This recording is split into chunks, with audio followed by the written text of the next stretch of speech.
ॐ नमो भगवते वासुदेवाय। ॐ नमो भगवते वासुदेवाय।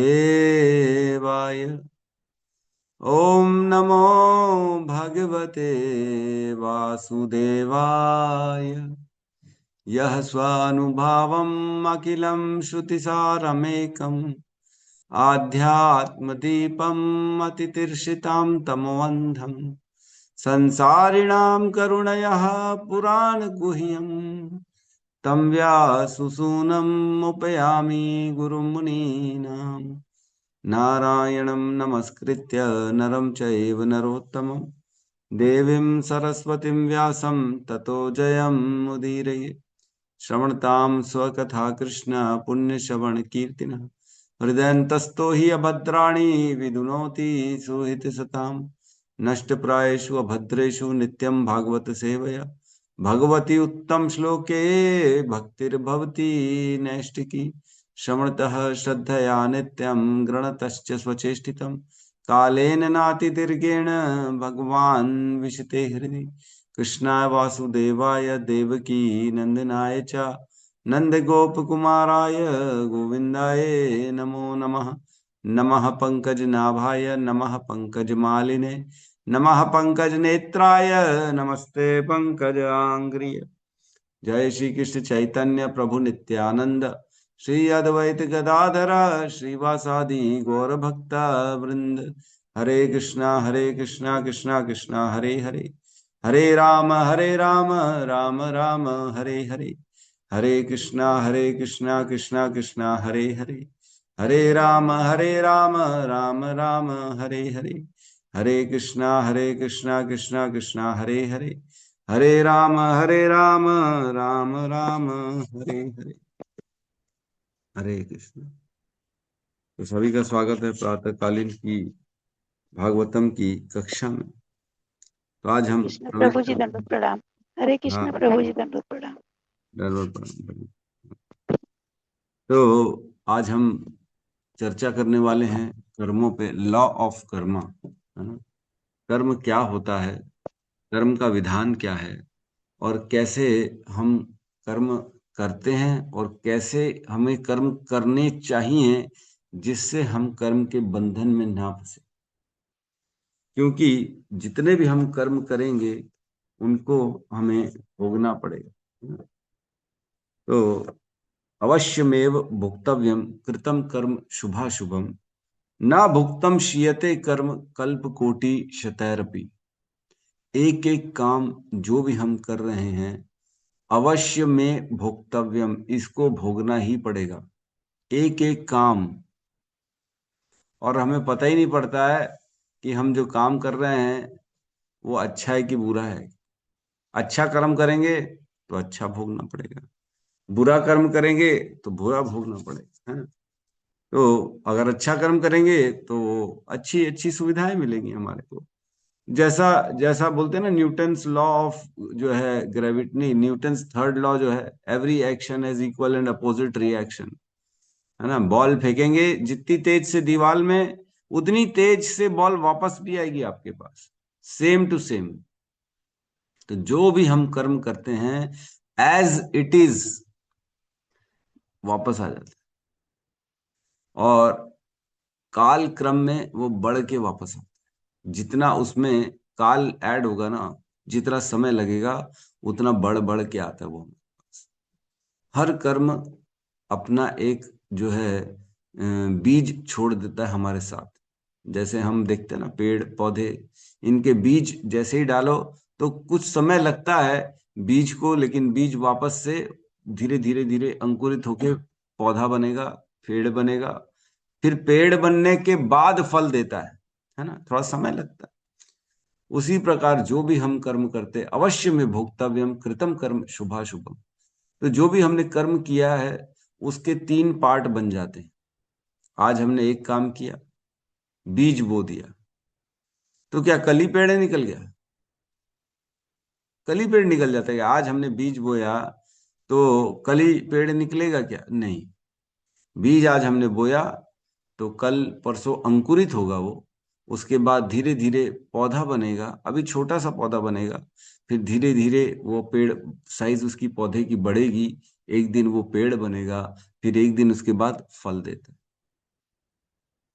तो जो भी हम कर्म करते हैं वो बीज के समान माना जाता है। उसकी तीन पार्ट होते हैं, एक तत्काल, तुरंत इफेक्ट आता है, एक तो इसी जीवन में जो किया, इसी जीवन में किया, सब बोलते ना अरे यही है सब, स्वर्ग नर्क यही है, यही भोगना पड़ेगा, कहीं और जाने की जरूरत नहीं है, हमने तो देखा है बोलते हैं।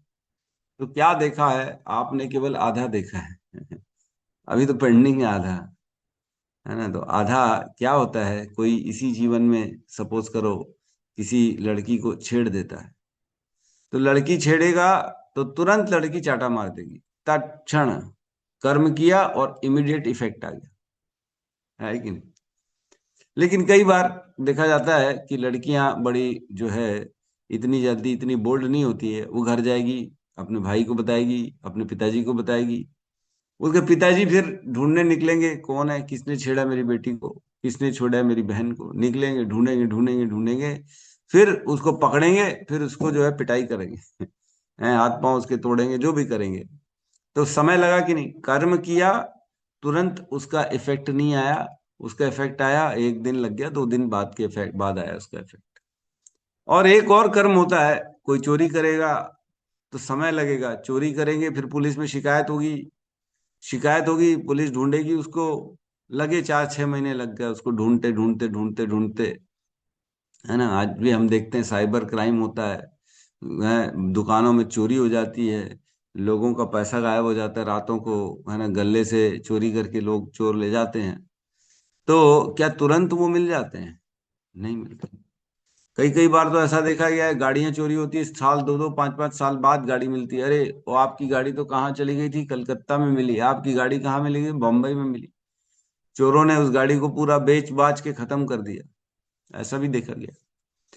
तो कर्म जो है, एक तो तत्क्षण उसका इफेक्ट आता है, और एक कर्म का इफेक्ट जो है कुछ कालक्रम के बाद आता है, लेकिन इसी जीवन में आता है, इसी जीवन में आएगा, है ना। और तीसरा भाग जो होता है, एक भाग तत्क्षण हो गया और एक भाग भविष्य में हो गया, और तीसरा एक भाग जो होता है वो आने वाली जीवन में। तो ये डिपेंड करता है कि कर्म का स्वरूप क्या है, कैसा कर्म किया गया है, तो उसका फल तत्क्षण मिलना चाहिए, या निकट भविष्य में मिलना चाहिए, या आने वाले योनियों में मिलना चाहिए। अवश्य में भुक्तव्यम कृतम कर्म शुभाशुभम ना भुक्ते श्यते कर्म, वह कर्म कभी भी क्षण क्षीण नहीं होता, ना भुक्ते श्यते कर्म, बिना भोगे वह कर्म का क्षय नहीं होगा, अकाउंट जीरो नहीं बनेगा, जीरो नहीं होगा कर्म किया, है ना। तो किसी को गाली बक दी, है ना, सपोज करो, कोई आजकल देखा जाता है दारू पी के लोग जो है किसी को भी रोड में कहीं पे भी आजू बाजू देखते हैं और गाली वाली बक देते हैं, गंदा गंदा बोल देते हैं, चले जाते हैं, हा हा हा हा हा करके चले जाते हैं। तो इसका क्या अर्थ है, ये एक कर्म उन्होंने कर लिया, और कर्म किया तो न भुगते शीयते कर्म, अब वह कर्म का बीज रोपित हो गया है, और बिना भोगे वो क्षय कर्म नहीं होगा, वह एज इट इज, जो गालियां उन्होंने दी हैं, जो अपमान उन्होंने किया है, वही अपमान, वही गालियां मतलब सेम लेवल की गालियां, है ना, जरूरी नहीं है वही सेम टू सेम रिपीट हो, लेकिन सेम प्रभाव देने वाली, सेम वेदना देने वाली, सेम दुख देने वाली कर्म आपके साथ भी होगा, और आपको भी उतना ही दुख का मीटर नापा जाएगा, और उतना दुख आपके पास भी आएगा। ना भुगते क्षयते कर्म, बिना भोगे उस कर्म का क्षय नहीं होगा। कल्प कोटि शतारपि, कल्प कोटि, कल्प कोटि मीन्स जो है ना, करोड़ों करोड़ों, कल्प कोटि, कोटि मीन्स करोड़, कल्प करोड़ों कल्पों तक, एक कल्प हम जानते हैं क्या होता है, एक कल्प का अर्थ होता है ब्रह्मा जी का एक दिन, और प्रलय होती है ब्रह्मा जी की रात्रि। तो ब्रह्मा जी के एक दिन में ब्रह्मा जी के 1,000 चतुर्युग, हमारे 1,000 चतुर्युगी निकल जाते। एक कलयुग की अवधि होती है 4,32,000 साल। तो कलयुग की अवधि हो गई 432, उससे डबल कर दो द्वापर की अवधि, 8,64,000 साल जो है द्वापर की अवधि हो गई। और कलयुग से ही 3 गुना बढ़ा दो तो अवधि हो जाती त्रेता युग की, जिसका है 8,96,000 साल, है ना। और वहीं कलयुग के 4 गुना कर दो तो वो होती है सतयुग की अवधि, 12-13 लाख साल आती है ना। और इन तीनों को अगर हम टोटल करेंगे तो एक चतुर्युगी में होता है 43,20,000 साल, है ना। 10 गुना हो जाता है कलयुग का। कलयुग होता है 4,32,000 साल, इंटू 10 कर देंगे तो ये होगा एक चतुर्युगी की अवधि, 43,20,000 साल। और ऐसी 1,000 चतुर्युगी निकल जाती है, तब ब्रह्मा जी का ये एक दिन की अवधि है। 43,20,000 साल गुणित 1,000, इतने साल ब्रह्मा जी का एक दिन कहलाता है। और इतना ही ब्रह्मा जी की एक रात्रि भी होती है, जिसमें यह संसार में महर लोक के नीचे नीचे जितने भी लोग होते हैं वे सभी सभी जल में डूब जाते हैं। और सभी प्राणी जो होते हैं वो गर्भोदक्षाई विष्णु के गर्भ में चले जाते हैं। तो जो है जब प्रलय आती है तब ये काम होता है, वो अलग टॉपिक है। लेकिन कहने का अर्थ है कल्प कोटि, ऐसे लाखों करोड़ों कल्पों तक जो है वो कर्म का बीज जो है वो रोपित होता है, और वो कर्म खत्म नहीं होता। ना भुंक्ते शीयते कर्म, वह कर्म क्षीण नहीं होगा अगर 1 करोड़ कल्प निकल जाएंगे तो भी। ऐसे ही श्लोक नहीं लिखा जाता, श्लोक लिखते हैं तो उसकी गहराई होती है, क्योंकि महान महान आचार्य शिल वेद व्यास ऐसे लोग लिखते हैं। ये सब जो हमारा स्क्रिप्चर्स है, जो हमारे शास्त्र हैं, तो उसमें लिखा है कल्प कोटि मीन्स करोड़ों साल तक, मीन्स करोड़ों साल तक से जीवात्माएं चलती जा रही, चलती जा रही, चलती जा रही हैं, लेकिन कर्म उनके खत्म नहीं होते। एक जीवन में हम कितने सारे कर्म करते हैं, एक दिन में ही कितने सारे कर्म करते हैं। माता पिता की बच्चा सेवा कर रहा है तो ये भी कर्म है ना। बच्चा खाना खा रहा है तो ये भी कर्म है। व्यक्ति बाहर जा रहा है सब्जी लेने और पैसा देके सब्जी ला रहा है, ये भी एक कर्म है। जो भी हम करते हैं वो सारे के सारे कार्य कर्म होते हैं। ऐसा हो ही नहीं सकता कि व्यक्ति बिना कर्म किए रह सके। तीसरे अध्याय के पहला ही श्लोक है भगवत गीता में, उसमें बताते हैं कि एक पल के लिए भी व्यक्ति बिना कर्म के नहीं रह सकता।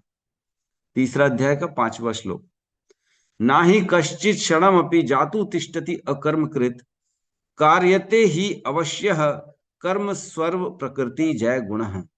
मीन्स अर्थात जो है इसमें लिखा है प्रत्येक व्यक्ति को प्रकृति से अर्जित गुणों के अनुसार विवश होकर कर्म करना पड़ता है।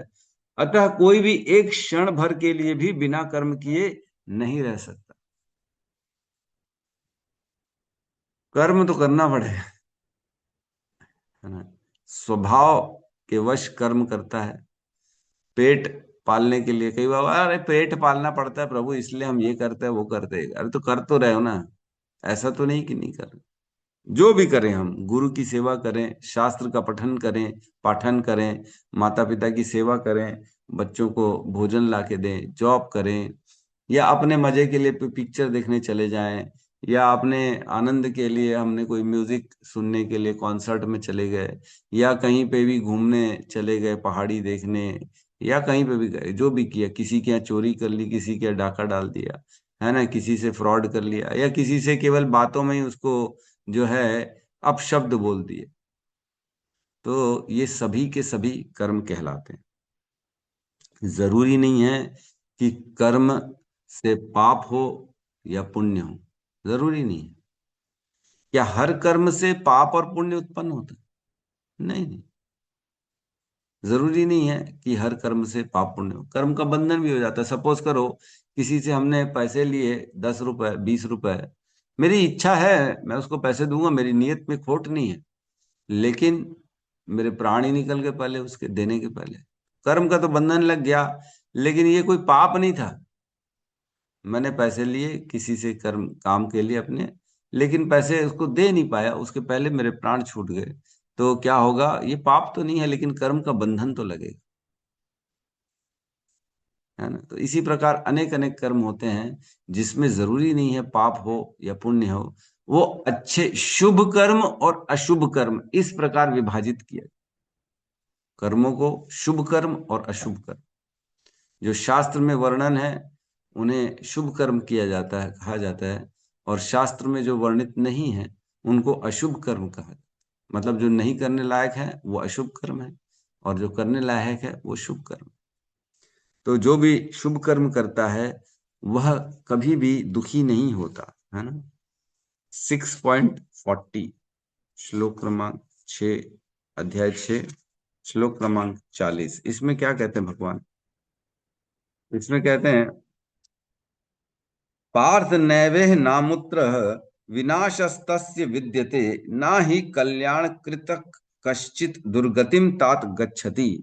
भगवान ने कहा, हे पृथापुत्र, कल्याण कार्यों में निरत योगी का ना तो इस लोक में और ना ही परलोक में ही विनाश होता है। हे मित्र, भलाई करने वाला कभी बुराई से पराजित नहीं होता। जो किसी के लिए भी अच्छा सोचता है, और एक होता है व्यक्ति जो किसी के लिए गंदा सोचता है, तो दोनों में भेद है। जो अच्छा सोचता है उसका अच्छा होगा, और जो बुरा सोचता है उसका बुरा ही। तो प्रभु सोचता है तो भी तो कर्म हम करते कैसे हैं। 3 प्रकार से कर्म किए जाते हैं, भगवान बताते हैं भगवत गीता के 18वें अध्याय के 15वें श्लोक में। कहते हैं, शरीर वांग मनोर्भिर यत कर्म प्रारब्धते नरः। शरीर वांग मनोभि यत कर्म प्रारब्ध प्रारब्ध प्रारभते नरः। न्या- न्यायम वा विपरीतम वा पंचतैतस्य हेतवः।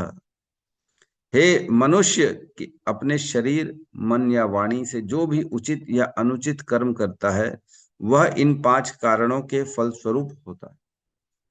तो मन, शरीर और वचन, ये 3 चीजों से व्यक्ति कर्म करता है।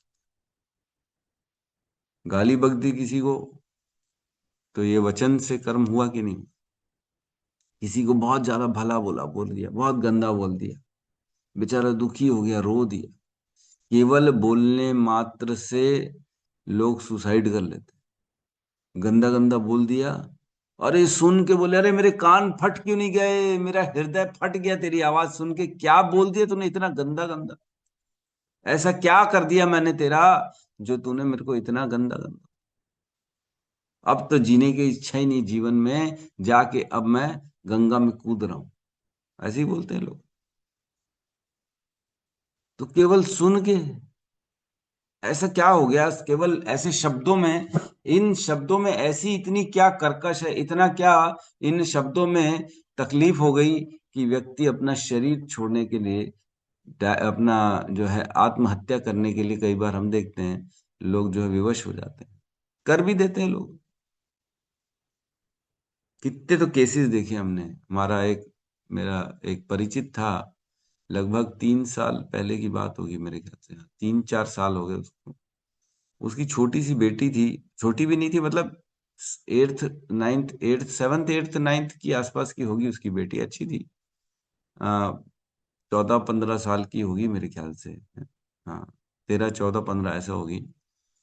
तो क्या घर में बातचीत हुई, लड़ाई झगड़ा हुआ, पता नहीं क्या हुआ, गंदा गंदा एक दूसरे को बोल दिया, और वो बेटी ने जाके ऊपर छत में जाके फांसी लगा, रायपुर की बात, आत्महत्या कर ली।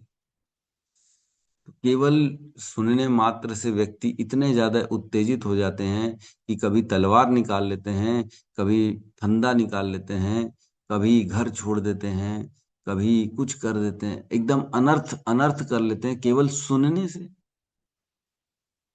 और ये सुनना, तभी तो कहा जाता है ना, केवल जो शब्द होते हैं वह व्यक्ति के पूरे शरीर में असर करते हैं। अच्छा अच्छा बोलोगे तो पॉजिटिविटी आएगी और व्यक्ति पॉजिटिव बनेगा। गंदा गंदा बोलोगे तो नेगेटिविटी आएगी, जिससे जो व्यक्ति है सुनने वाला, वह नेगेटिव होता चला जाए केवल बोलने मात्र से। तो लोग बोलते हैं, अरे प्रभु, भगवान के नाम बोलने से क्या होगा? कुछ भी नहीं होगा। तो जब गाली देते तब कैसा लगता है? अगर किसी को हम बोलते गधे हो तुम, तो क्या लगेगा? अरे मेरे को गधा बोल दिया, आगे से नहीं आऊंगा तुम्हारी क्लास में, क्लास में ही नहीं आओ, हमारी बेइज्जती करते हो तुम। तो शब्द ही तो बोला हमने, गधा, और क्या बोल दिया? तो क्यों नहीं आ रहे हो? क्योंकि हमने वचन, ऐसा शब्द बोल दिया जिससे व्यक्ति को हृदय में एकदम आघात हो गया। उसी प्रकार भगवान का नाम भी होता है, केवल बोलने मात्र से बहुत असर कर देता है। ये तो भौतिक चीजें थोड़ी थोड़ी असर कर रही हैं, तो आध्यात्मिक जगत का जो भगवान का नाम है वो कितना ज्यादा असर करेगा, है ना? क्या कहते हैं? गोलोक प्रेम धन नाम संकीर्तन। जो नाम संकीर्तन है, जो भगवान के नाम का जप हम करते हैं, वो क्या है? गोलोक प्रेम धन। वो इस संसार का नहीं है, वो आध्यात्मिक संसार के शब्द है वो। जो कृष्ण है वो इस जगत का शब्द नहीं है, वह आध्यात्मिक जगत का शब्द है।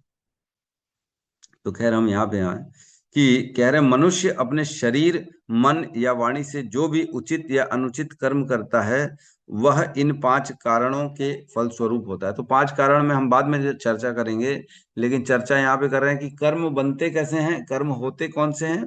जो व्यक्ति वाणी से करता है, शरीर से करता है और मन से करता है।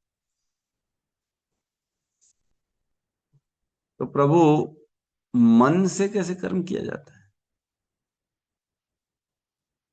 मन से कर्म है। कई बार देखते हैं लोग हृदय से ही किसी का एकदम गंदा गंदा जा, अरे मेरे साथ गलत बात किया ना, इसका देखना खराब ही होगा, गलत होगा। तो हृदय से लोग जो है ना, कई बार हम देते हैं, देखते हैं कि क्या कहते हैं उसको, जो गंदा गंदा किसी को बोल देते ना, क्या बोलते हैं उसको हिंदी में प्रॉपर? बददुआ देते हैं। बद्दुआ। यस यस, बद्दुआ दे देते, यस बद्दुआ। तो बद्दुआ जो होती है, वैसे तो ये भी उर्दू शब्द है, बद्दुआ। लेकिन बदुआ ये होती है जैसे किसी ने गलत कर दिया और हृदय से हमारे आ गया, नहीं नहीं मैंने सोचा भगवान इसका तो आप तहस नहस कर दे। जनरली लोग ऐसे ही सोचते हैं, भगवान को तो अपना जो है ऐसी स्टाफ समझते हैं। अरे भगवान, इसका तू बदला ले, भगवान तू इसके छोड़ना मत, इसको इसको तू ऐसा तड़पाना इसको सब समझ में आ जाए मेरे साथ क्या किया इसने। भगवान जैसे हमारे आदमी बैठे हुए हैं, फटाफट जाएंगे और जो हमने बोला वो कर देंगे। लेकिन कहने का अर्थ ये है, किसी का हृदय अगर द्रवित हो जाता है ना, और उसके मन में किसी के लिए अच्छा या बुरा दोनों ही आ जाते हैं, किसी के लिए कोई हम सेवा कर लेते हैं, तो उसके हृदय में आता है, वाह वाह भगवान इसका बड़ा भला कर दो। या मन में काम इच्छा आ गई, है ना, मन से काम इच्छा आई, किसी ने, किसी माता ने प्रभु को देख डाला, किसी प्रभु ने माता को देख डाला, तो उनकी इच्छा काम की उत्पन्न हो, तो ये भी मन से कार्य हो गया। या अन्य अन्य कोई अच्छा या बुरा जो भी मन में विचार आ गया भोगने के लिए या सेवा के लिए, सपोज करो भगवान के पूजा या भगवान की मंदिर में हमें पुष्प चढ़ाने की इच्छा हो गई, हे भगवान पैसे तो नहीं है, मैं कैसे करूं, लेकिन मेरे को आपके चरणों में पुष्प चढ़ाने की इच्छा, ये हृदय में इच्छा आ रही है ना अभी, कार्य नहीं हो रहे, केवल इच्छाएं आ रही हैं। तो ये भी कर्म है। अरे प्रभु, क्या बात कर रहे हो? हाँ, कर्म है।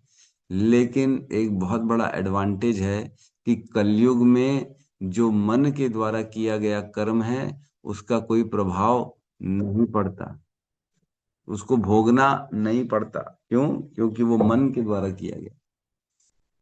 और यही अगर मन के विचारों को आप अगर उत्पन्न होते सतयुग में, त्रेता में या द्वापर में, तो मन में भी अगर हम किसी के लिए गंदा सोचेंगे तो उसको भोगना पड़ेगा।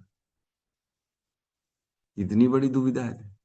हम अपने मन से अगर पूछें, तो अगर मन तो कभी शांत होता ही नहीं है।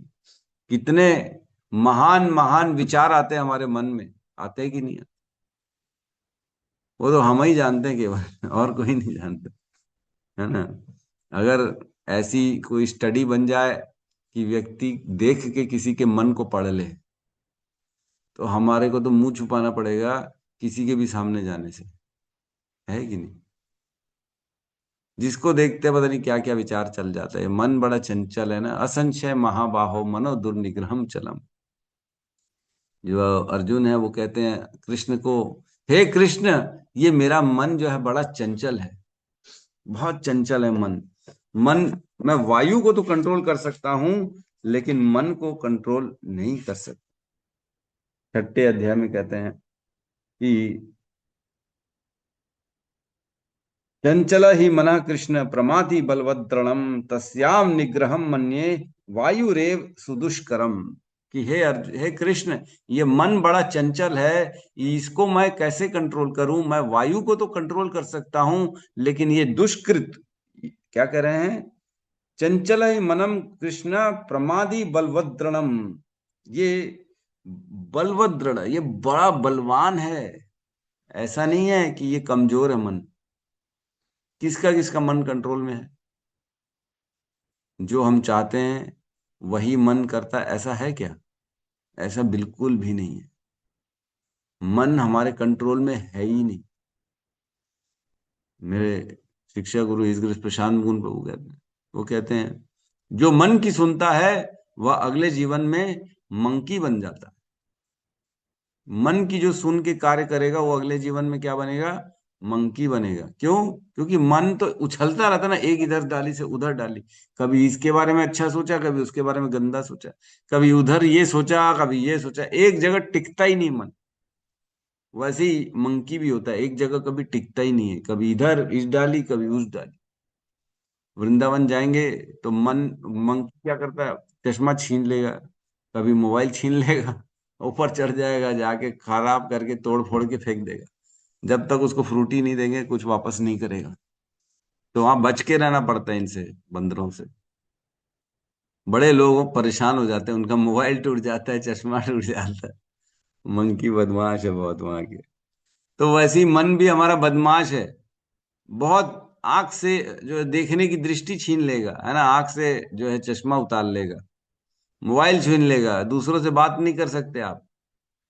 मन बहुत खतरनाक है, बड़ा बलवान है। क्या कह रहे हैं, तस्य हम निग्रहम मन्ये, इसको मैं कंट्रोल नहीं कर सकता। वायु रेव सुदुष्कृतम, जो वायु होती है, जो बड़ी प्रबल प्रवाह प्रवाह होते हैं, जिसमें बड़ी शक्ति होती है वायु में, अर्जुन बोलते हैं मैं उसको तो कंट्रोल कर सकता हूँ, लेकिन मन को कंट्रोल नहीं कर सकता। तो मन कंट्रोल करना बड़ा खतरनाक है, पॉसिबल ही नहीं होता, लेकिन किया जा सकता है। मन को भी कंट्रोल किया जा सकता है। क्या कहते हैं भगवान, चंचल ही मनक नहीं, ये असंशय महाबाहो मनो दुर्निग्रहम चलम अभ्यासेन तु कौंतुये वैराग्यम च गृहीत है। हे अर्जुन, मैं तुम्हारी बात मानता हूं, असंशय, तुम गलत नहीं बोल रहे हो। मन दुर्निग्रहम चलम, बड़े मन जो है वो चंचल है, वो एक जगह रुकता नहीं है, लेकिन अभ्यासेन तु कौंतुये वैराग्यम च गृहीत है। अभ्यास करोगे और वैराग्य करोगे तो मन भी कंट्रोल हो जाएगा। अभ्यास मीन्स कुछ चीजों को करना है, और वैराग्य मीन्स किसी कुछ चीजों को नहीं करना है। Dos and don'ts. डूज कुछ करने हैं और कुछ चीजें नहीं करनी है मन के लिए। तो मन व्यक्ति का बड़ा चंचल होता है, बड़े महान महान विचार आते हैं, बड़े महात्मा बन जाते हैं हम बाहर बाहर, लेकिन अंदर से अगर हम मन को पढ़ेंगे तो पता पड़ेगा हम कितने निकृष्ट हैं। हाँ, ये तो व्हाइट कॉलर जॉब है, बाहर बाहर सब अच्छा अच्छा पहन के बैठे हैं, धोती कुर्ता, सफेद सफेद कपड़े पहन रहे हैं। नेताजी लोग सफेद कुर्ता पजामा पहनते हैं, जहां जाते हैं हाथ जोड़ते हैं। ऐसा लगता है इसके जैसा तो कोई अच्छा आदमी नहीं है। बोलता है सेवा का मौका दो, सेवा का मौका दो। और अंदर से क्या चल रहा है, मेरी, मैं अपनी सेवा कर सकूं ऐसा मौका दो। मेरी जो जो इच्छा है मैं उसको पूरा कर लूं ऐसा मौका दो मेरे को। और बाहर से बोलता है आपकी सेवा का मौका दो, आपकी सेवा करो। तो मन जो होता है, मन का अगर हम सुनना चालू करेंगे तो मन हमारे को, टीवी देखते सपोज करो, है ना, कोई एकदम बड़ा विश्व सुंदरी आ गई टीवी के सामने, तो हर व्यक्ति को लगा, अरे वाह, काश मेरी इससे शादी हो जाए। बचपन से जो बच्चे होते हैं टीवी में देख देख के, वो अरे कितनी सुंदर है, इतनी सुंदर है ये, काश मेरी गर्लफ्रेंड बन जाए, मेरी शादी हो जाए। माताएं प्रभु जी को देखेंगी, प्रभु जी माताएं को देखेंगे। ओ, पिक्चर में तो हीरो लोग बड़ा खोल खाल के बॉडी दिखा रहे हैं, डोले शोले दिखा रहे हैं, एब्स दिखा रहे हैं अपने। इस क्यों दिखा रहे हैं? यही अट्रैक्शन करने के लिए, लोगों के अंदर ये मन में आए कि मैं इसे पालूं। अच्छे अच्छे सामान दिखाए जाते हैं, अच्छे अच्छे कपड़े दिखाए जाते हैं, अच्छे अच्छे गैजेट्स दिखाए जाते हैं, कार दिखाई जाती है, ताकि हम इसको मन में इच्छा आ जाए कि प्राप्त कर लूं। तो मन में अनेक असंख्य इच्छाएं रहती हैं, एक एक दिन में ही लाखों करोड़ों इच्छा आ जाती हैं। और वह इच्छाएं, वह मन के जो कार्य हैं, वह भी कार्य हैं। लेकिन एक हमें यह क्या बोलते हैं, कलयुग में हमें ये एक खास बेनिफिट मिला है कि मन में सोचा गया कोई भी कार्य, गंदा हो या अच्छा, गंदा हो, तो उसको हमें भोगना नहीं पड़ता। परीक्षित महाराज के सामने कलयुग आ गया था, कलयुग को मारना चाह रहे थे, लेकिन उन्होंने कलयुग को जीवन दान दिया। क्यों दान दिया? हमने पढ़ा था फर्स्ट कैंटो में, एक श्लोक आता है जिसमें कहते हैं, परीक्षित महाराज ने क्यों कलयुग को जाने दिया, उसे क्यों स्थान दिया रहने के लिए। यद्यपि कलयुग बड़ा खतरनाक है, बड़ा गंदा है, लेकिन उसमें एक बड़ा अच्छा गुण है। कौन सा गुण है कलयुग में? कि परीक्षित महाराज के वो आता है कि नानु द्वेष्टिम कलिम सम्राट सारंग इव सारभुक। नानुम द्वेष्टिम कलिम सम्राट सारंग इव सारभुक, कुशल्यान आशु सिद्ध्यंति नेत्राणि कृतानि यत। कि परीक्षित महाराज ने जो है कलयुग को देखा, नानु द्वेष्टिम, उससे द्वेष नहीं किया। कलिम सम्राट, कलयुग से सम्राट परीक्षित ने द्वेष नहीं किया।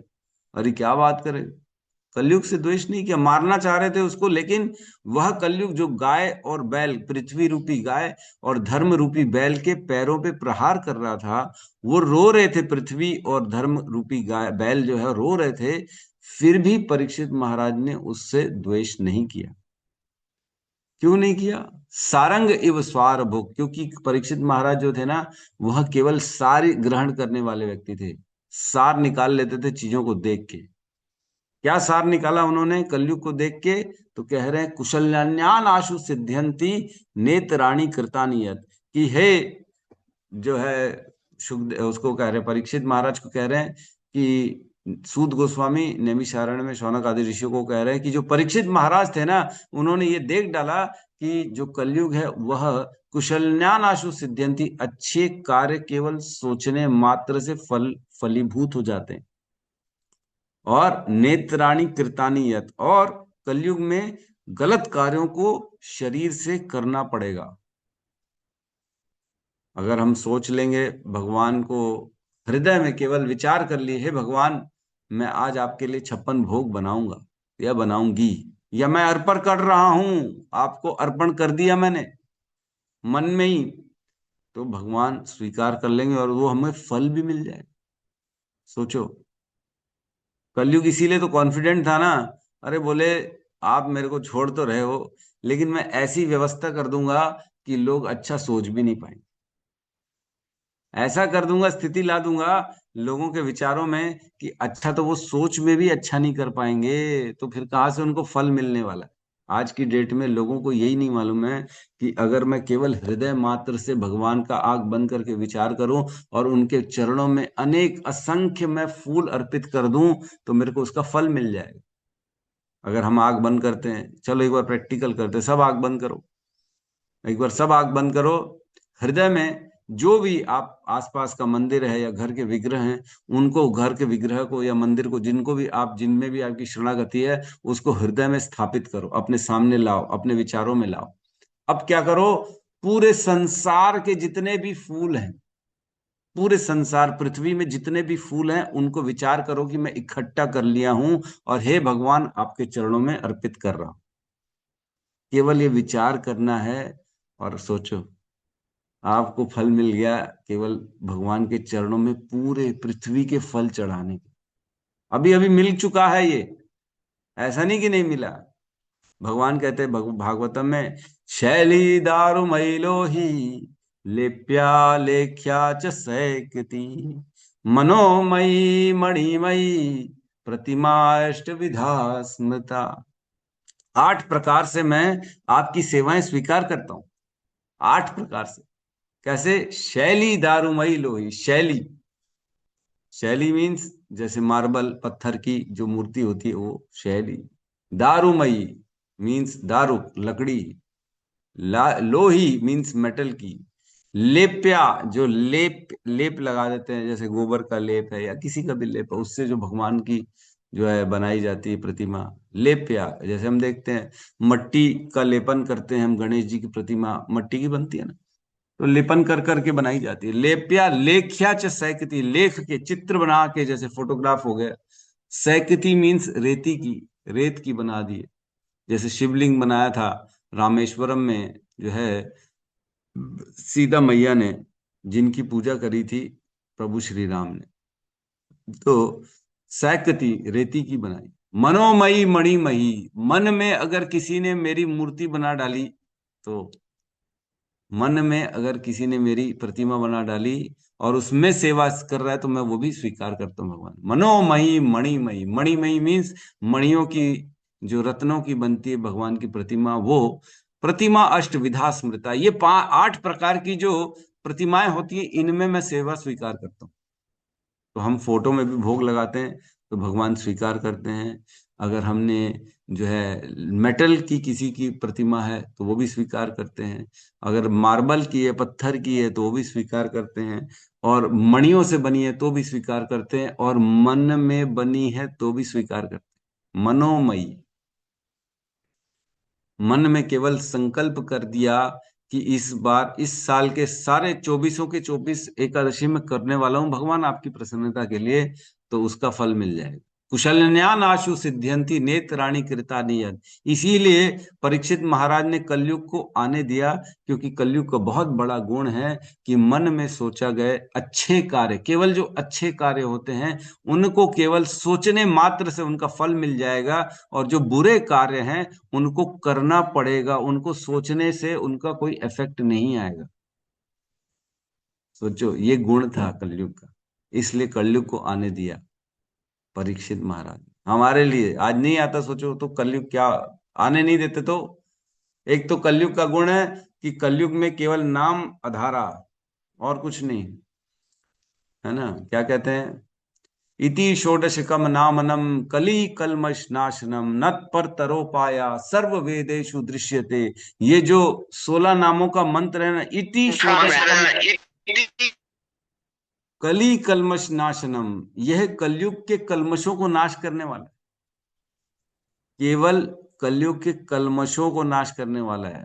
कलयुग की अच्छी चीजों को हमारे ऊपर आने देगा ये नाम। अच्छा अच्छा होने देता है और खराब खराब को नाश कर देता है। कली कलमश नाशनम, कलयुग के बड़े बड़े कलमश हैं उनको नाश करता है। नत पर तरोपाया, इससे ऊपर कुछ भी नहीं है। सर्व वेदेषु दृश्यते, सभी वेदों का यही कहना है कि भगवान के नाम जो 16 नामों का मंत्र है, ये सबसे श्रेष्ठ, इसीलिए इसे महामंत्र कहा जाता है। तो जो भगवान का नाम का उच्चारण करता है, केवल इस कलयुग में नाम अधारा है, केवल नाम आधार, नाम का ही काम है। सतयुग में ध्यान की विधि थी, ध्यान से भगवान की प्राप्ति होती थी। फिर त्रेता में जो है यज्ञ की विधि स्टार्ट हुई, यज्ञ द्वारा भगवान प्रसन्न होते थे और भगवान की प्राप्ति यज्ञों से की जाती थी। फिर द्वापर आया, द्वापर युग में अर्चा विग्रह की पूजा, बड़े बड़े मंदिर बनाए जाते थे। आज भी हम देखते हैं साउथ में इतने बड़े बड़े मंदिर हैं, है ना, महान बड़े बड़े मंदिर हैं, उनमें इतना सोना, इतना दान, इतना राजा लोग करते थे ताकि भगवान प्रसन्न हो। क्योंकि विधि वही थी, अर्चन विधि थी, है ना। उस समय नाम की विधि नहीं थी, इस समय उस समय अर्चन की विधि थी। इसलिए यहाँ अब कलयुग में भगवान के नाम की विधि। क्यों? क्योंकि कलयुग में ध्यान होगा नहीं, मन तो बड़ा चंचल है। कलयुग में यज्ञ होंगे नहीं, क्योंकि सामग्री सारी की सारी दूषित हो गई है। कोई मंत्र उच्चारण करने वाला पंडित भी नहीं मिलता है जो सही सही मंत्र उच्चारण कर सके। तो ऐसे यज्ञ का क्या फायदा जो दूषित है, उसका कोई फल ही नहीं मिलने वाला। और अर्चन विग्रह भी इस बार पॉसिबल नहीं है, क्योंकि आप कहाँ से दान देंगे अर्च विग्रह को? बड़े बड़े जैसे सोना पहनाना चाहिए, उनको ड्रेसेस करने चाहिए, और पूजा आरती में बड़ी सामग्री लगती है, वो सब भी नहीं मिल पाता इस बार। तो बड़े सब में दोष हैं। इसलिए कलयुग में नाम की स्तुति करी गई है कि केवल नाम भगवान का लेने से भगवान की प्राप्ति हो जाती है। तो समय काल परिस्थिति के हिसाब से नियम बदलते रहते हैं। है कि नहीं? तो यहाँ कह रहे हैं, मनुष्य अपने शरीर, मन या वाणी से जो भी उचित या अनुचित कर्म करता है। तो मन से एक कर्म हो गया, और दूसरा कर्म होता है वाणी से। वाणी केवल बोल के, अच्छा अच्छा बोल दिए तो ये शुभ कर्म हो गया, गंदा गंदा बोल दिए अशुभ कर्म। मैंने पहले ही बताया, वाणी से ही लोग जो है किसी से प्रसन्न हो जाते हैं। किसी से इतना ज्यादा व्यक्ति केवल, कहते हैं ना, मीठे वचन बोलने में किम दरिद्रता। चाणक्य जी कहते हैं, वचनम किम दरिद्रता, वचनों की किस बात की तुम्हारी कंजूसी करनी है। लोग, कई लोग मुंह बंद करके बैठे थे, बोलते ही नहीं है। अरे क्यों नहीं बोल रहे हो? अरे हम नहीं बात करते जी, हम नहीं बात। अरे तुम बोलने में क्या प्रॉब्लम है तुमको? तो कई लोगों का मुंह जो होता है एकदम पैक होता है, उनके मुंह से वचन ही नहीं निकलते।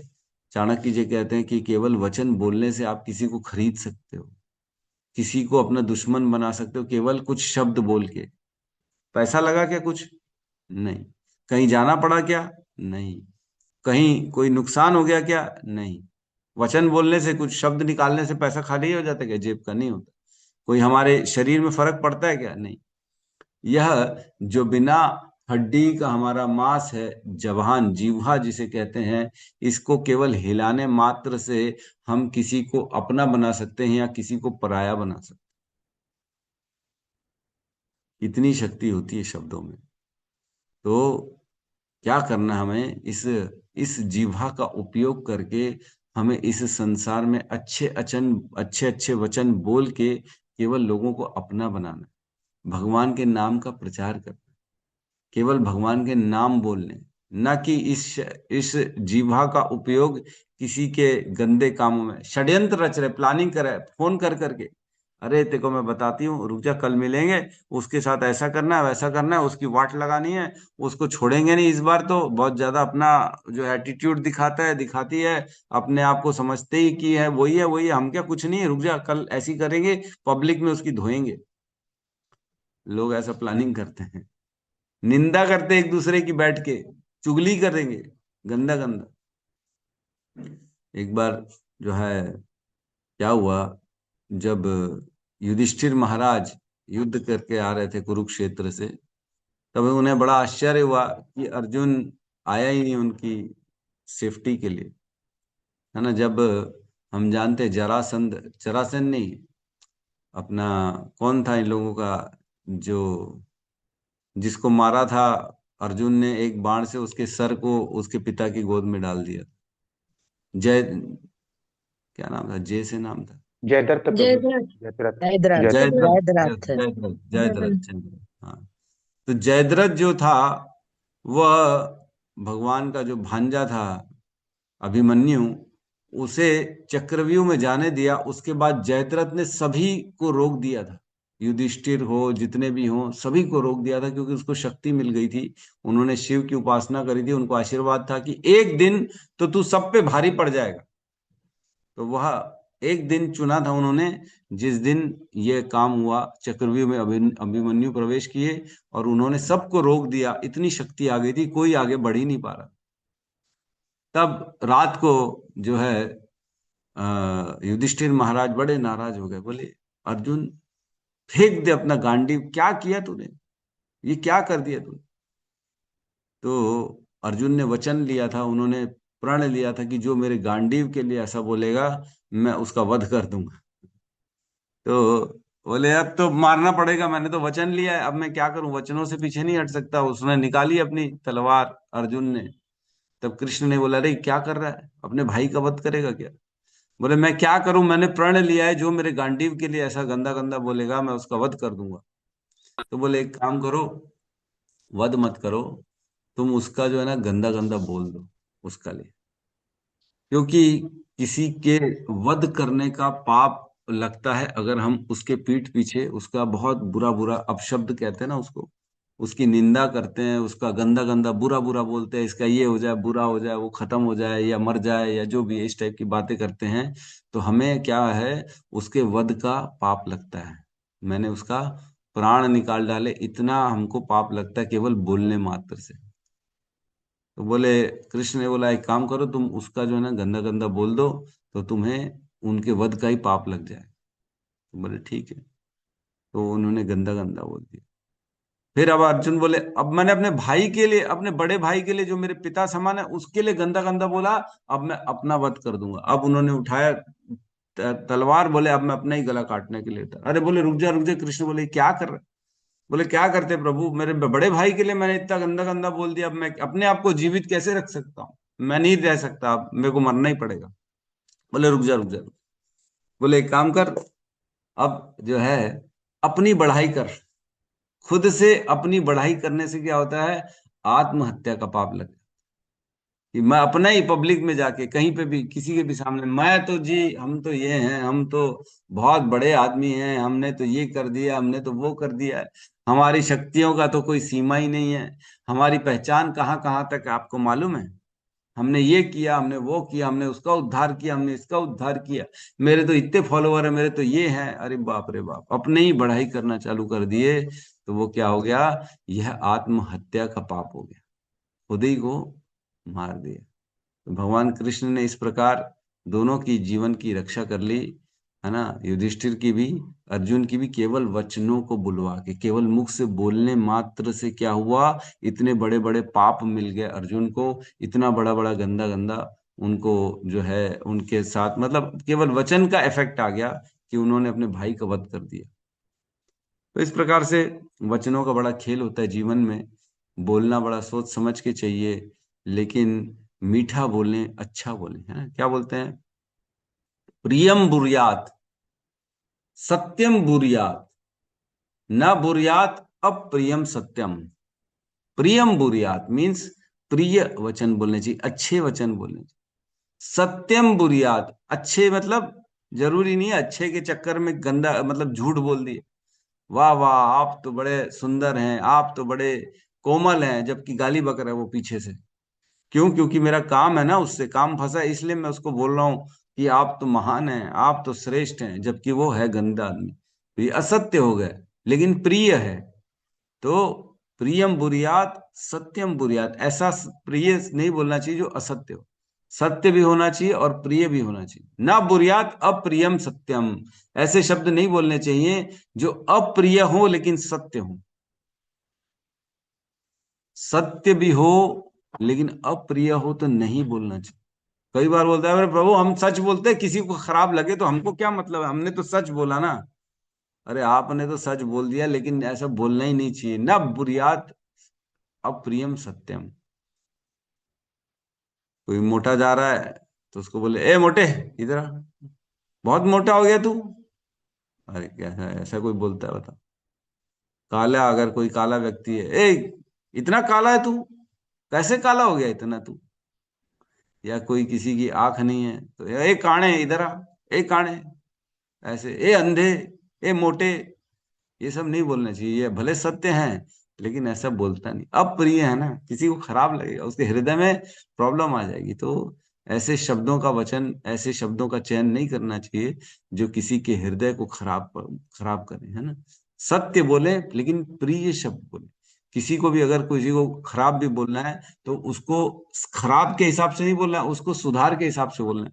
प्रभु जी अगर आप थोड़ा सा सुनिए ना, बाकी सब तो अच्छा है, लेकिन आप अगर ये कार्य को ऐसे कर दें तो बड़ा अच्छा हो जाएगा, अच्छा लगेगा। आपने ये कार्य थोड़ा सा ऐसा मुझे लगता है कि गलत कर दिया, ऐसे आपको नहीं करना चाहिए। इस प्रकार से हमको मीठे वचन बोलने चाहिए, सुधार की दृष्टि से बोलना चाहिए, न कि तेज तरार कर्कश आवाज में गंदे वचनों का उपयोग करके। वचन बहुत इफेक्ट करते हैं, है ना। तो इस प्रकार मन भी हमारा इफेक्ट करता है, मन भी कर्म करता है, वचन भी कर्म करते हैं, और शरीर से तो कर्म किया जाता ही है। शरीर से पूरा किसी को थप्पड़ ही मार दिया तो शरीर का वह कर्म है। किसी के घर जाके चोरी करके आ गई तो शरीर का कर्म है।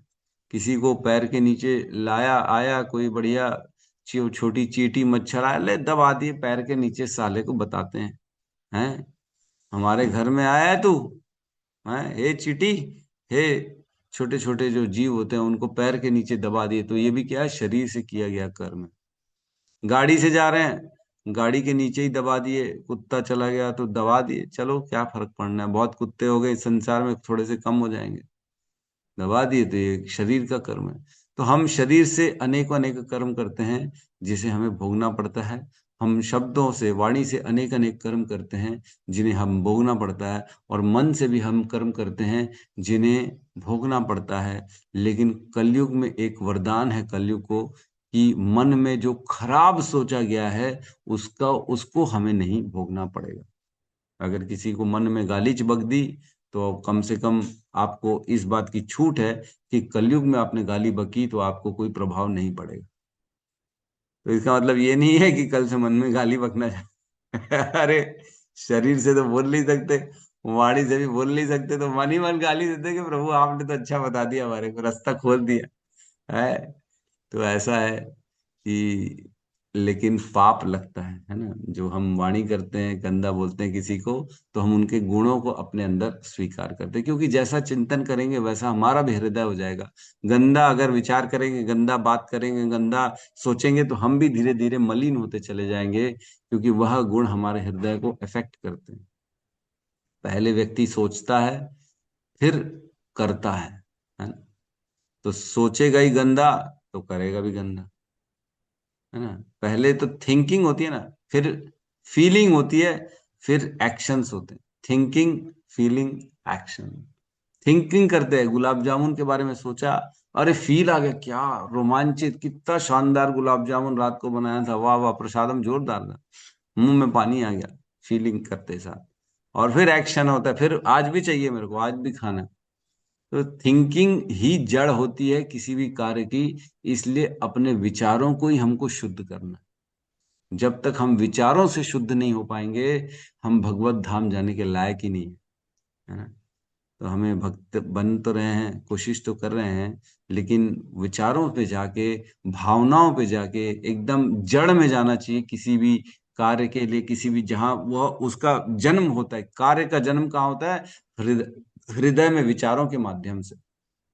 तो जहां विचार होंगे, जैसे सुविचार होंगे तो सुकार्य होंगे, शुभ कार्य होंगे। अगर अशुभ विचार होंगे तो अशुभ कार्य होंगे। तो हमें विचारों पे काम करना है। हम कल बहुत सुंदर श्लोक में चर्चा करेंगे। 18 पॉइंट, कौन सा श्लोक है, 14, बहुत सुंदर श्लोक है कि कर्म बनते कैसे हैं।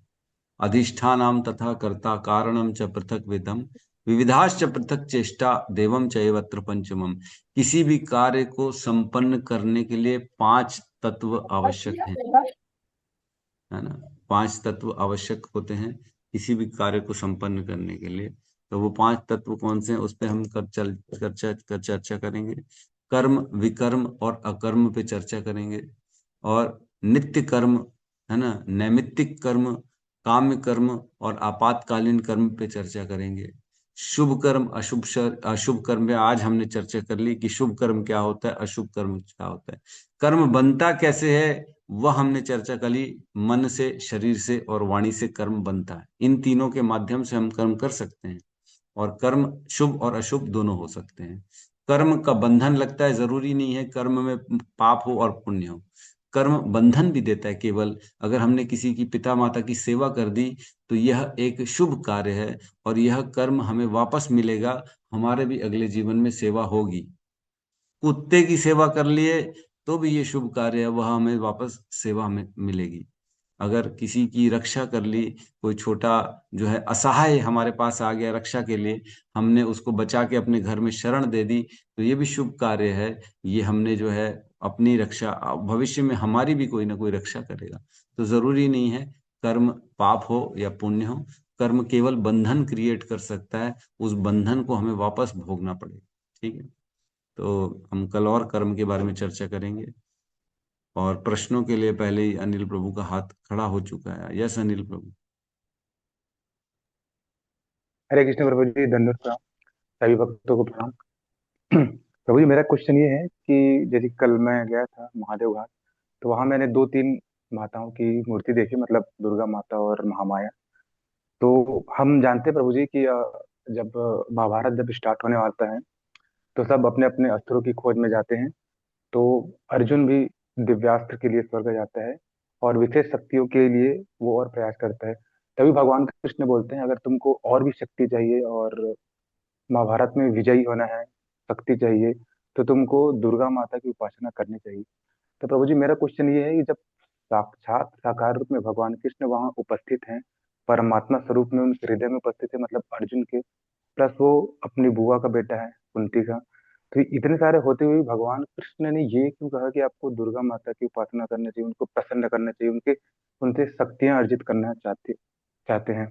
तो ऐसा क्यों कहा प्रभु जी? मैं ये जानना चाहता हूँ, क्या हमको शक्ति की भी उपासना करना चाहिए भगवान के सानिध्य में रहकर? इसका क्या मतलब है, मैं ये जानना चाह तो देखो ऐसा है कि ये जितने भी देवी देवता होते हैं, ये भगवान के जो है भक्त होते हैं। भगवान को ही आराधना ये लोग करते हैं और भगवान से ही इनको सारी शक्तियां मिलती हैं, जिससे ये सृष्टि का संचालन और जो है सृष्टि में कर्म का विधान बना रहे, इसके लिए ये लोग नियुक्त हैं।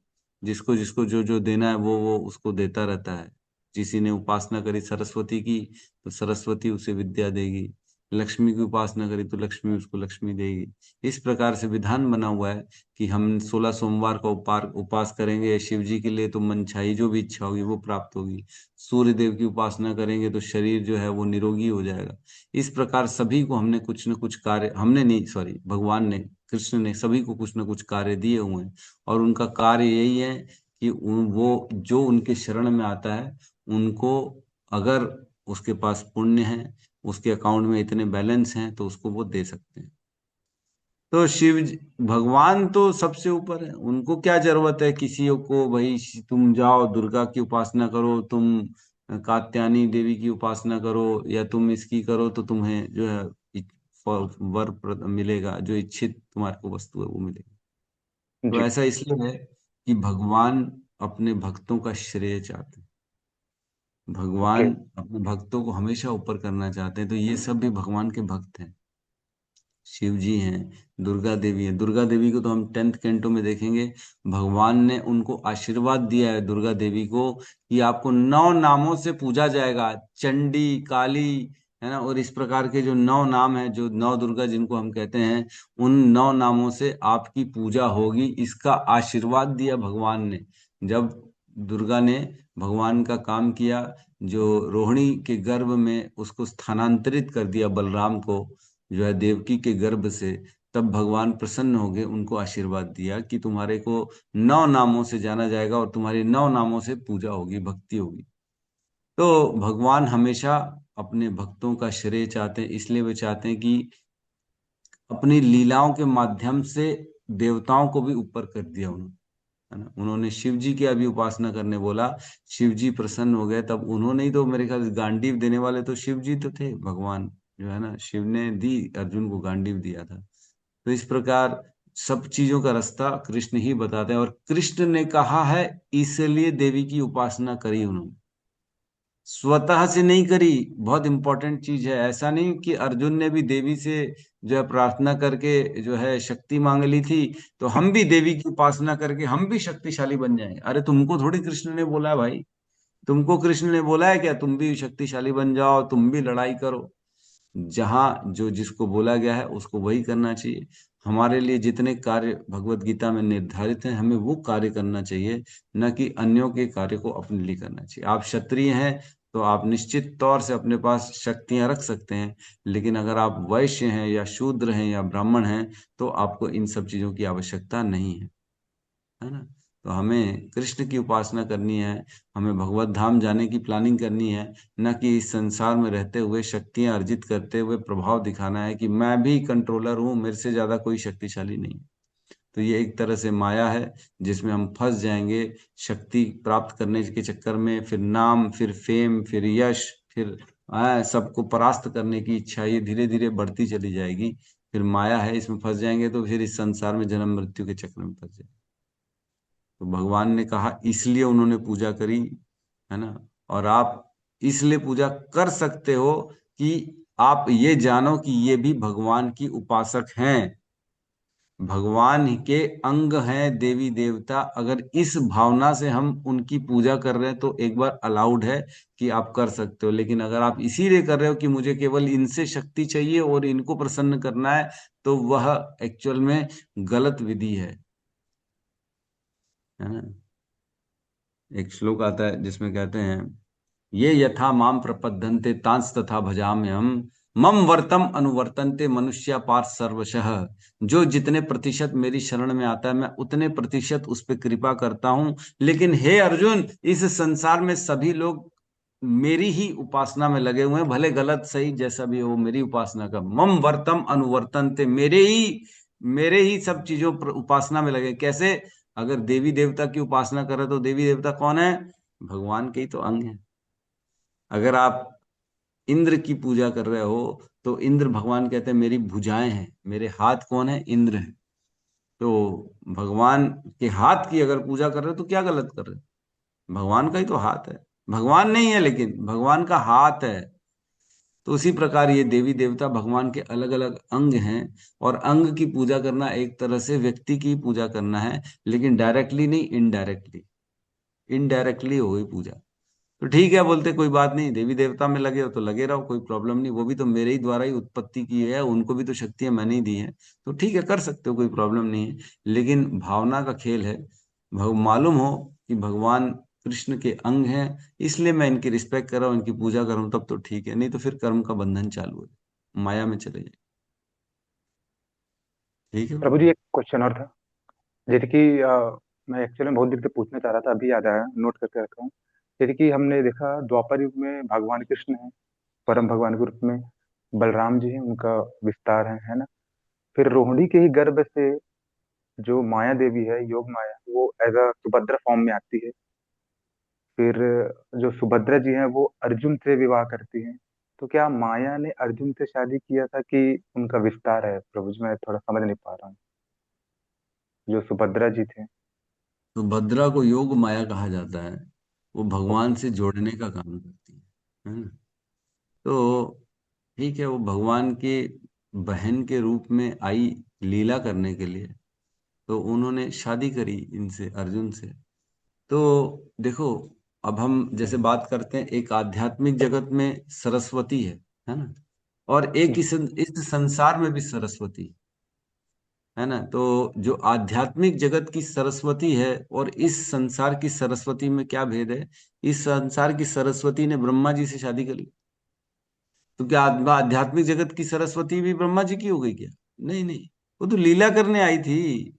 लीला में किसी के साथ शादी हो गई, किसी के साथ अगर कुछ हो गया तो इसका क्या मतलब है? नहीं, इसका मूल स्वरूप में कोई भेद नहीं आता, दोनों के भेद भेद मूल स्वरूप उनका वही बना रहेगा। तो जो योग माया है, वह एक लीला करने के लिए भगवान की बहन बनी, वो किसी से शादी कर ली, इसका मतलब ये नहीं कि अर्जुन की परमानेंट वो वाइफ हो गई, या ऐसा नहीं। वो तो लीला करने, और उन्होंने, हमने देखा कि अर्जुन ही एकमात्र थे जिनको भगवान ने भगवत ज्ञान, भगवत गीता का ज्ञान दिया। युधिष्ठिर को नहीं दिया, भीम को नहीं दिया, अर्जुन को, नकुल सहदेव को नहीं दिया, अर्जुन को दिया। क्योंकि अर्जुन ही एकमात्र शुद्ध भक्त थे, और जो शरणागति के हिसाब से थे, भगवान की शरणागति सबसे ज्यादा अर्जुन में थी। तो कहीं ना कहीं योग माया का काम तो होता है भगवान से लोगों को जोड़ने का। तो इसलिए आज अर्जुन का नाम हमेशा कृष्ण के साथ जुड़ा रहता है, क्योंकि कहीं ना कहीं उनकी पत्नी के रूप में सुभद्रा ने उनको भगवान के प्रति प्रेरणा दी, और भगवान के प्रति उनके हृदय में जो है हमेशा प्रेम रखा, रिस्पेक्ट रखी। और हम जानते हैं अर्जुन जैसा कोई भक्त था भी नहीं, नींद में भी अर्जुन जो है ना, कृष्ण कृष्ण कृष्ण बोलते रहते थे, नींद में भी, सोचो। जी। योग माया का काम होता है जोड़ना भगवान से, तो वही काम किया उन्होंने। राइट प्रभु। ठीक। हरे कृष्ण। हरे कृष्ण। बहुत प्रभु सुंदर जी, सुंदर प्रभु प्रश्न जी, पूछ। एक बात मैं बोलूं। हाँ हाँ, बोलिए बोलिए। प्रश्न तो कुछ नहीं है, पर आपने जो लॉ ऑफ कर्मा बताया और उसमें थिंकिंग फीलिंग एक्शन बताया, तो मुझे प्रभु जी एक महान संत की याद आ गई। हमारे भोपाल में बैरागढ़ है, सिंधी, पूरा सिंधी मार्केट है। वहां एक हिरदा नाम नाम के एक संत हुए। हम लोग मिलने गए, पूरा परिवार मिलने गया प्रभु जी। तो उनने बस एक चीज बोली, गिरते हैं जब ख्याल तो गिरता है आदमी, जिसने इसे संभाल लिया वो संभल गया। मतलब इतना दिल पे बैठा हो मेरे और मेरे बच्चों को भी, कि ख्याल भी कभी मत गिरा। ख्याल गिर हम्म, गए यानी आप गिर गए। और दूसरा एक वाक्य और था, बूढ़े बच्चे और, ये भी उनने कहा था, बूढ़े बच्चे और बीमार आपस में है सबके यार, करो प्यार से इनकी सेवा हो जाओगे धन्य। बूढ़े बच्चे और बीमार का हमेशा ख्याल रख। और आज वो बैरागढ़ उन्हीं के नाम पे हृदय रामनगर कहलाता। प्रभु जी बहुत बड़े संत थे। और मतलब आज आपने याद दिला दी मुझे, वो शब्द भी याद आ गए, दिल में बैठे वो शब्द, मतलब उनकी संत के पास जाना, उनकी वाणी। हम्म, जी। सही कह रहे हैं। जी। मैंने भी नाम सुना है उनका, हमेशा सफेद पोशाक में रहते थे। जी हाँ प्रभु जी, बहुत अच्छे संत। मेरे पिताजी जो थे, वो उनका नाम लेते थे, मेरे पिताजी भी उनसे मिल के आए थे, बताते हैं। जी जी। बड़े वृद्ध थे और बहुत ही, उनका जी नाम है, बहुत अच्छा वचन करते थे। जी जी सही जी। कह रहे हैं आप। ऐसे संतों के साथ, तभी तो कहते हैं एसोसिएशन, जिसके साथ रहेंगे वैसा थोड़ा थोड़ा गुण तो आ ही जाता है, कैसे भी करके। तभी तो जी बोलते हैं ना, संतों का लव मात्र साधु संग सर्व सिद्धि हुई। केवल क्षण भर का संग अगर मिल जाए साधुओं का, तो सिद्धियां मिल जाती है, हमारा जीवन पूरा परिवर्तित हो जाता है। इसीलिए तो कहा जाता है। तो हम कर्मों के विषय में कल और चर्चा करेंगे। जी। अगर कैसा आज में अगर कोई, ठीक है, एक आध दो दिन और पूरी कर्मों के पे भी चर्चा करेंगे, फिर आपसे फीडबैक लेंगे सबसे, क्या समझ में आया क्या समझ में नहीं आया, है ना। ठीक है। जी। ये तो समझना हम, बहुत जरूरी है प्रभु जी, लाभ कर्मा। हम्म, बहुत एक एक शब्द में अगर ध्यान देंगे तो बहुत ज्यादा हमें विचार करने पे मजबूर कर देता है। जैसे माता जी ने पकड़ा, थिंकिंग, फीलिंग और एक्शन। थिंकिंग जड़ जो है कर्म की, वो तो विचार है, मन है ना। वहाँ विचारों से ही तो सब उत्पन्न हो रहा है धीरे धीरे। विचार अच्छे होंगे तो अच्छे कर्म, गंदे विचार तो गंदे कर्म। गंदे कर्म पतन की ओर ले जाएंगे, अच्छे कर्म हमारे को उद्धार करेंगे। तो केवल विचारों से देखा जाए तो हमारे उद्धार का भी लिंक है और पतन का भी लिंक है हमारे केवल विचारों से। और विचार कहाँ, मन में होते हैं। और मन अगर हमारा कंट्रोल में है तो हम अच्छे विचार कर सकते हैं। और अगर मन हमारा अनकंट्रोल्ड है तो हम मन के अधीन हो जाएंगे। बहुत सूक्ष्म ज्ञान है। मन को कंट्रोल कैसे करना है, बुद्धि से मन को कंट्रोल करना। हमेशा मन और बुद्धि की लड़ाई चलती रहती है, कि तुम श्रेष्ठ कि मैं श्रेष्ठ, तुम मेरे अधीन कि मैं तुम्हारे अधीन। दोनों में लड़ाई चलती रहती है। या तो कभी मन बुद्धि को हावी हो जाएगा, या बुद्धि कभी मन में हावी हो जाएगी। बुद्धि अगर मन में हावी हो गई, तब तो आपका भला हो जाएगा, हमारा भला हो जाएगा, क्योंकि बुद्धि सही गलत विचार करने में श्रेष्ठ है। बुद्धि में ही विश्लेषण होता है कि सही क्या है गलत क्या है। वह गलत कार्य नहीं करने देती बुद्धि। लेकिन अगर मन किसी का बुद्धि के ऊपर हावी है, तो वो मन के अनुसार अपने जीवन को चलाएगा। मन में जो आएगा वह करेगा, मन में जो नहीं आएगा वो नहीं करेगा। मन में आ गया कि किसी का भोग करना है, तो फिर वो जाके देखेगा नहीं कि ये सही है कि गलत है, ये छोटी है कि बड़ी है, वो जाके रेप कर देगा किसी का। क्यों? क्योंकि उसका मन हावी हो चुका है उसकी बुद्धि में। लेकिन वहीं अगर बुद्धि किसी की श्रेष्ठ होगी, बलवान होगी, तो वो मन को दबा देगी और मन को बोलेगी ये गलत काम नहीं करना है तेरे को। पागल हो गया है क्या? ये क्या करने का विचार कर रहा है तू? गंदे विचारों को बाहर कर, शरीफ बन, ये तेरे लिए नहीं है। तो बुद्धि समझाती है व्यक्ति को ये काम सही है ये गलत है। लेकिन मन जो होता है वो ये नहीं समझाता कि ये सही है कि गलत है। मन को तो केवल यही है कि मुझे ये चाहिए बस। राग और द्वेष ये चाहिए, और इसको दूर करो, बस। मन को राग और द्वेष आता है, और बुद्धि को विवेक आता है। विवेक मीन्स सोचने समझने की शक्ति, सही और गलत की शक्ति, मेरा पराया की शक्ति, सब पता है बुद्धि को। तो हमें बुद्धि से मन को कंट्रोल करना है, ना कि मन से बुद्धि को। इसलिए हमारे आचार्य कहते हैं, मन को रोज सुबह उठते साथ 10 जूते मारो और रात को सोने से पहले 10 बार झाड़ू मारो, तब जाके मन कंट्रोल में होगा, नहीं तो मन कंट्रोल में नहीं। जानबूझ के हमें मन को ना कई बार मना कर देना चाहिए, ये मन को मैं नहीं दूंगा। कई चीजें ऐसी होती दिन भर में ना, हर बात अगर मन को देने लगे तो धीरे धीरे मन बलवान होता है। इसलिए मन को क्या होना चाहिए, हमें जानबूझ के सारी सुविधाएं नहीं देनी चाहिए। मन ने कहा कि सो जाता हूं तो मत सो, जागो जानबूझ के। मन ने कहा 2 ही माला करनी है तो आज 6 माला करनी है, मन की नहीं सुननी हमारे। मन ने बोला आज पकौड़ी पूड़ी खाएंगे तो आज खास तौर से नहीं खाएंगे, आज चावल खाएंगे।